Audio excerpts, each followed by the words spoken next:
Okay, so welcome back. Welcome back to Sunday morning kosher.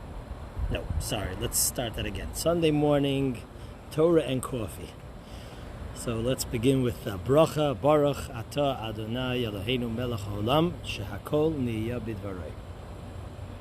I want to be honest. I don't like to be dishonest. This morning I'm actually not drinking coffee. This is actually water. So just let you know that. Okay, where are we holding? I think that, first of all, before we even begin, I'd like to wish everybody a continued wonderful Pesach. As I'm sure definitely most of you or all of you know, that Pesach is not just a Seder night. Pesach is a holiday that lasts for 8 days if you're in the diaspora, and it lasts for 7 days in the Holy Land of Israel. So please remember that, and therefore all the prohibitions of not eating leavened bread and so on continue throughout the 8 days. So keep that in mind. That's number one. Number two, so this week's Torah portion, or let me back up. Number two, I hope everybody had a wonderful Seder, a meaningful Seder. Just to give you an update, I had a Seder at home. We had, of course, 2 Seders, first night, second night. And this was the first year, in all the years that we've been doing the Seder, other than before we've had kids, and thank God we are blessed with many children. So this is the first year that we had only children at the Seder table. The first night we had also my grandchildren, which was, of course, wonderful and meaningful. And the second night we had only my children. My grandchildren went to bed a little earlier and so on. And it was a very, very meaningful and special Seder.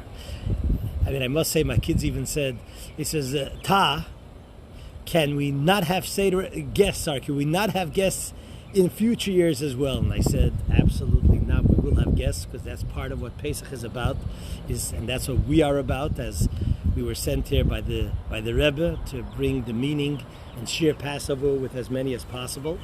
So we will, God willing, everybody be well, and we will have guests. But always looking at the positive for now. The positive is that this year was a very meaningful Seder. Each of the children went ahead and shared words of Torah and insights, and we sang songs together, and we really experienced the beauty and the meaning of the Pesach Seder in a very wonderful way, and I hope it was the same for your family. So today, the focus will be, and again, I encourage questions, but the focus will be on kosher. And I didn't have a chance to sit down and prepare that much for this class, so there's more ideas that are coming to my head. And the reason why I'm focusing on that is because the portion of the week that we read, every single week we read we go through a different portion of the Torah, and this way we complete the entire Torah throughout the year, and that's why we have Simchas Torah at the end of the year. So this week we read and we learn Parshat Shmini. In Parshat Shmini is the first place in the Torah where the Torah really details some of the laws of kosher. The Torah goes ahead and tells us what animals we could eat, what birds we could eat, what fish we could eat, and some of these basics, for an animal to be kosher, it has to chew the cud, it has to have total split hooves from beginning to the end, and if an animal has only one, it's not kosher. Then the Torah talks about the scales and the fins, and the Torah talks about also insects and so on. So the Torah tells us what's kosher and what's not kosher in fairly great detail. And as the title of the class is it kosher or is it sanitary? Somewhat they go together, but that's definitely not the reason for kosher. And again, you're welcome to ask questions. I encourage questions, and if I could catch it as it's coming up, I'll be glad to address it.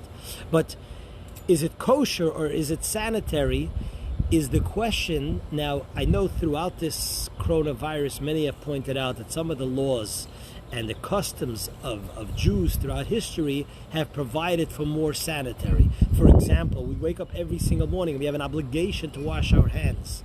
I mean, one of the reasons why during the Black Plague, Jews were accused for being the ones. I mean, Jews are always accused. I mean, that just goes with the territory, as they say.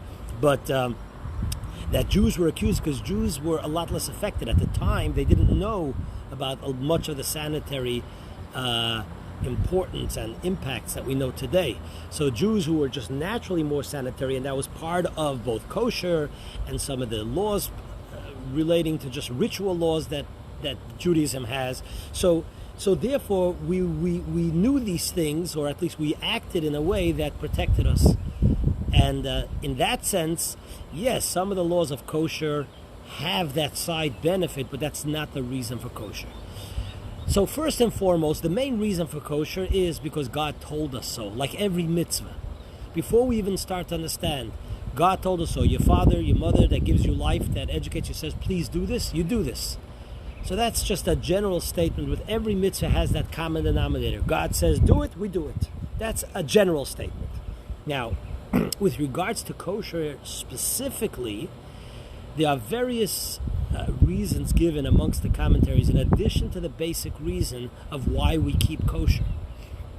Now, I'll start with something that Maimonides says. Why am I starting with what Maimonides says? Because Maimonides was, as we know, both a great doctor. He was the doctor to the Sultan and the chief doctor, and at the same time was what we would call today the Surgeon General.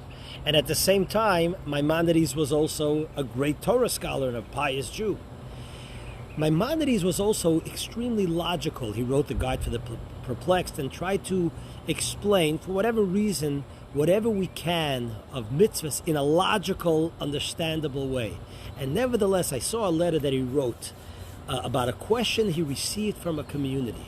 It was a question he received from a community, and he responded. He writes to his son, I believe it is, Avram, the son of the Rambam. He writes like this. He says that I would like to answer their question, but, he says, I cannot answer the question to them because since I've received report, I mean, I'm paraphrasing or giving the general answer, since I've received and I know that they do not keep kosher, they will not have the spiritual sensitivity to understand the answer that I'm giving.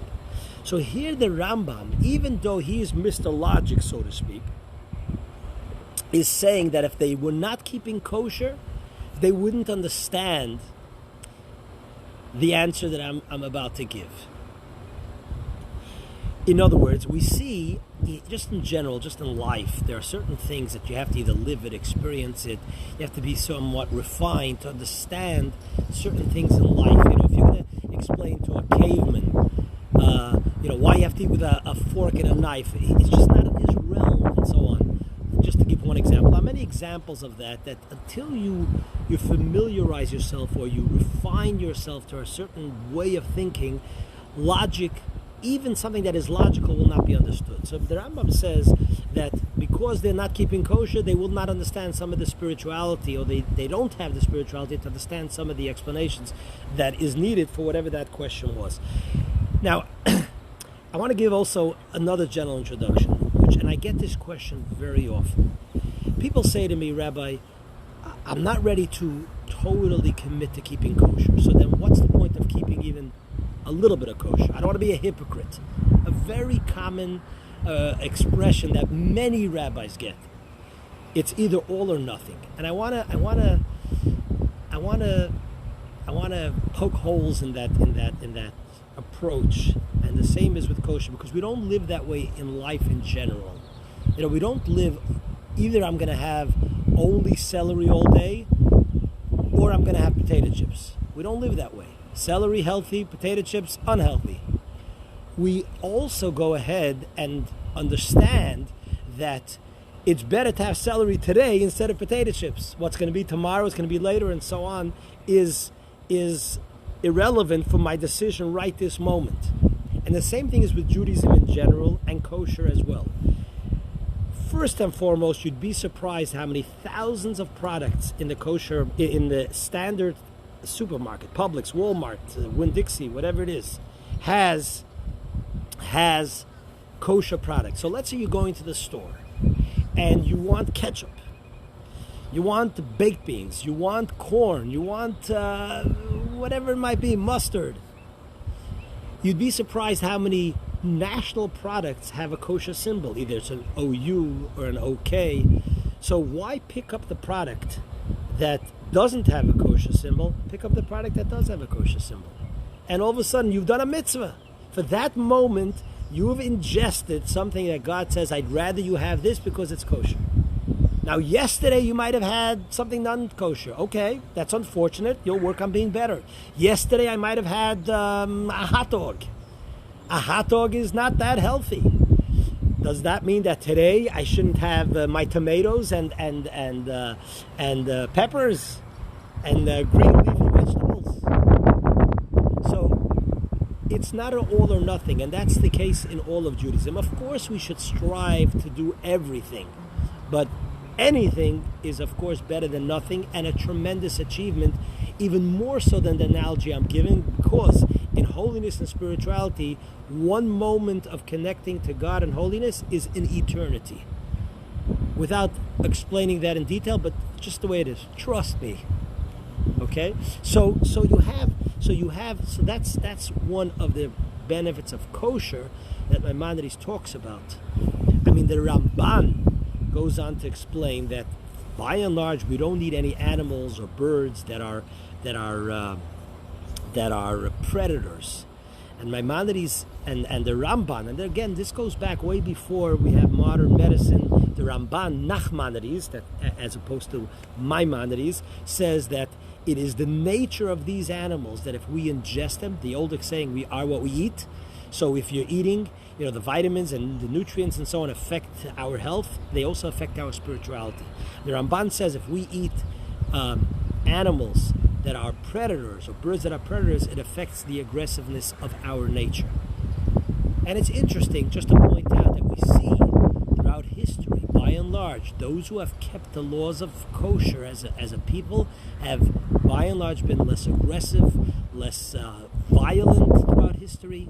Jews have never been a violent people. You look to Israel now, there's the old saying that if Arabs would put down their weapons, there would be peace in the Middle East. If Jews would put down their weapons, there would be no Israel. And that has been the case. So that's another reason for keeping kosher. But then I want to go to a reason which is very apropos for now, and this actually comes from my wife, who shared this at the holiday table when we were talking about kosher. So my wife mentioned, you talk about social distancing. Right now it's very much about social distancing so that we don't catch the virus. Food is one of the primary mediums of how we socialize. Now, let's sit down with a cup of coffee. Let's have a glass of wine. Let's go out to a restaurant. So food is very much part. Let's have a barbecue. Let's have a wedding. What's a wedding? A wedding is a wonderful party, and so on. Food is so much about social distancing. God said that if you keep kosher, it definitely impacts who you social distance, because who you socialize with impacts who you are. Just like it impacts just like it has impact on your health, like the virus is teaching us very clearly, it impacts your ideas. We all know that. It's very clear. Who we socialize impacts who we are. Sometimes we have to get together with people that we don't necessarily want to socialize, but by and large, who we socialize on a food eating level impacts who we are and shows who we are and affects who we are. So God says, I want you to keep kosher, because by keeping kosher, which means you keep to a certain standard of food which is more holy and more spiritual, that encourages you to socialize with like-minded people in terms of your spiritual and purpose in life that God has given us. So that is all part of what kosher is all about, by way of by way of introduction. And I want to stress again, it's not all or nothing, because all these reasons come from different sides. But the bottom line is, God says, I want you to keep kosher. And if God says, I want to keep kosher, He gave you life today. Try to do even one thing today that is kosher in terms of your food, because we are impacted by your food. that. Now, I also want to say another story. It's always good to share a Hasidic story or a story, a meaningful story, which is also important to remember. The story is told about an individual traveling, and he actually was a group of people. They were traveling. They stop in an inn in the middle of the road, and they ask for food. And as they ask for food, they are very particular, and they're asking very detailed questions of how the food was prepared, because they want to make sure it's kosher. Who slaughtered the animal, and and how was it prepared, and make sure no meat and milk, and no non-kosher ingredients, etc., etc. So there was this elderly man lying on the fireplace, sort of heating it, warming himself up, and he sort of blurted out the following. He said, "If only you should be so careful of what comes out of your mouth, of that which comes in your mouth." Meaning, you're so careful of what you're going to eat, which is important. You should be just as careful what comes out of your mouth. The words that you say are kind to one another. That your mouth, your language is not foul, etc., etc. So that is also a general introduction, and I want to also give one more explanation as we're talking about kosher, so that you understand what's going on. I feel wind in my ear. If it's causing a lot of noise in my voice, please let me know, and I'll try to maybe change direction or go to a different spot if you cannot hear. So you could give me that feedback. I'd appreciate it. Now, also another thing I want to explain, because people sometimes ask me, Rabbi, apple juice needs to be kosher. Apple juice is apple juice. As well, just using that by way of example of many other ingredients that seemingly, what would be the problem? Now, on the one hand, yes, apple juice is not like going in and ordering bacon. There's no question about that, and there are degrees and levels, like everything in life in kosher. There are also degrees, and there are some people who are meticulous to the end degree. But I want to give you an example so that you understand why things which are seemingly not a problem, why they need a kosher symbol. So I read this. There's a book today that has about a lot of ingredients that are put into other things. So I remember reading that even apple juice. So in order to make the apple juice as clear as that it is without sediment, what they do, or what they used to do, I don't know if they still do this. This is when I read this a while back. They would actually put in certain animal fats, and in the case it was pig fat, and that would somehow attract, so that when they sift the juice, some of the non-clarity that might come through actually sticks to the fat, and it allows for the juice to be more clear, so it's more appealing to the eye, etc. And that's a problem, of course. Or to give another example, the cans that are used or were used for canned goods, often these cans were coated with certain fats. So coloring of certain products. Today they have a lot of food coloring. Some of the food coloring were actually made from beetles, from red beetles. They would use the red dye somehow that they would get from the red beetles, and that would be used for food coloring. So I'm giving you an example of the complexity of kosher today versus hundreds of years ago. It's not about refrigeration versus non-refrigeration. It's about 100 years ago you basically ate what grew in your garden. But today, with processed foods and all the tricks that goes into that, the multi-billion-dollar business, there's a lot of complication. And that's why we're careful to have food with a kosher symbol.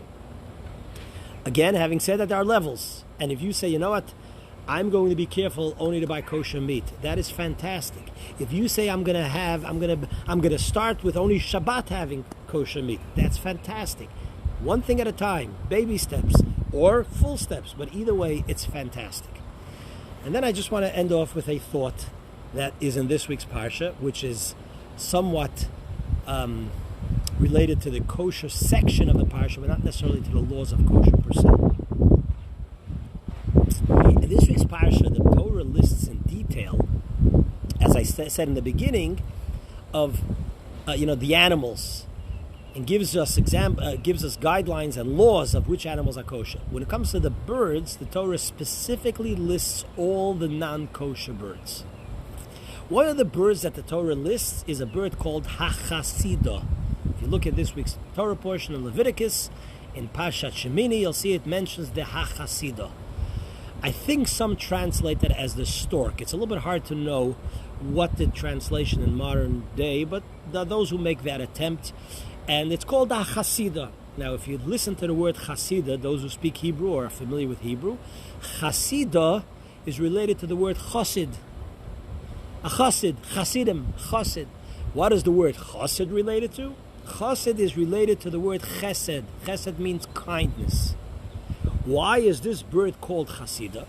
So for all you wildlife lovers, which I am as well, I love watching films and documentaries on wildlife, and if you have any good ones that you know other than Planet Earth and all that, which we all know, but if you have anything particular, please share. I'd be very appreciative if you share some links to good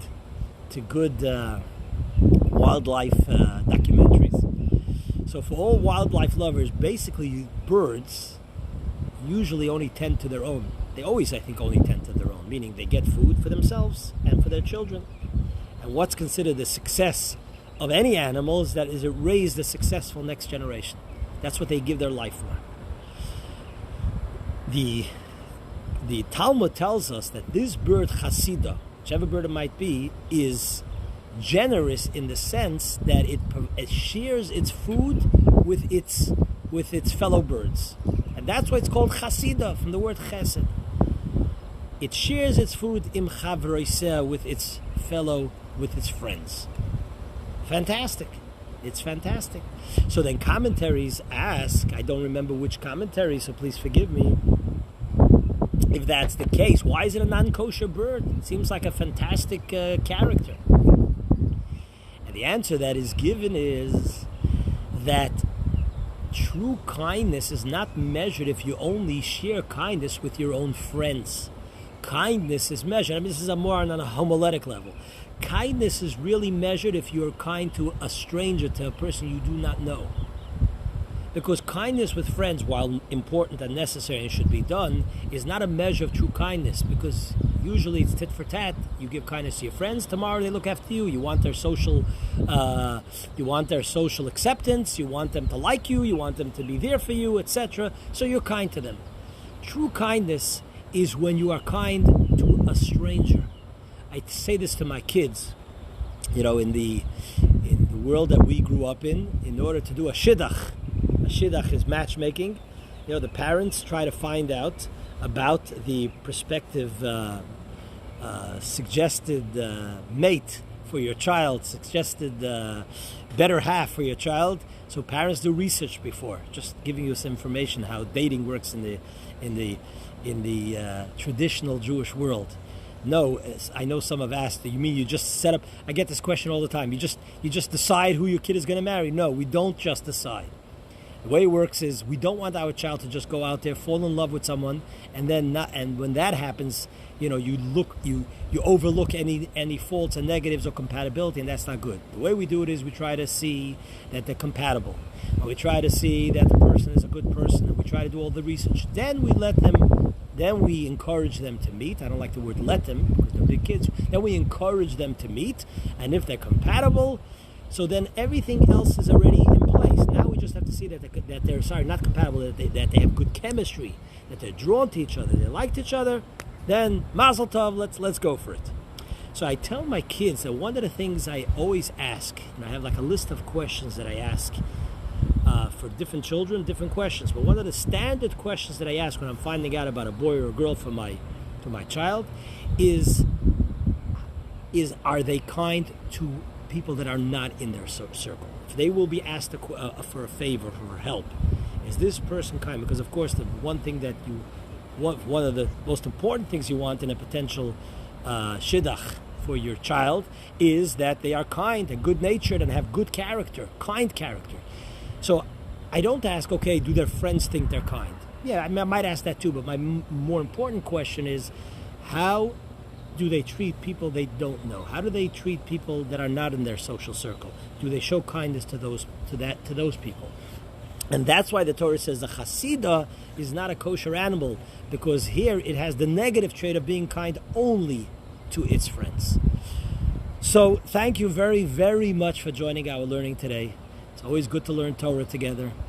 I want one of the Sundays, or one of the classes, to do really a Q&A. So if you could send in your questions after the class of just any topic you'd like to ask a rabbi, and hopefully I could do some research and give a proper answer. I would love to do that. So please share this Torah words with your friends and others. It's a time to share. We just spoke about that the Hasidah shortcomings, it only shares with his friends. Facebook is a place where you could share with your friends and beyond. So share words of Torah. There's no greater gift that you could give to a friend than words of Torah, which are inspiring. And hopefully, with God's help, we did a good job in conveying those words of Torah. So everybody, I hope you're well. Stay safe. Stay healthy. Look out for each other. We at Chabad have, thank God, been able to arrange many donations of food for the community, and we will try to continue to do so. I was on the phone actually this morning trying to make sure that it continues, that goods will be donated, and I would like actually suggestions. If you think of some goods that you think would be good for both yourself and for the broader community, that hopefully we could get donation. Obviously there's no guarantees, but we could definitely try that we could get them donated to Chabad, especially for families who are in need and struggle. Please send me a private message, and we'll see what we could do. So everybody have a fantastic rest of Pesach. It's Chol HaMoed, which, by the way, biblically is an obligation to be happy and joyous. There's an obligation actually every single day of the holiday to drink at least about 3.5 ounces of wine, just as part of the simcha, the joy of Yom Tov. So I suggest you do so. Kosher wine, of course. And everybody have a fantastic rest of your Sunday and the rest of the Chag.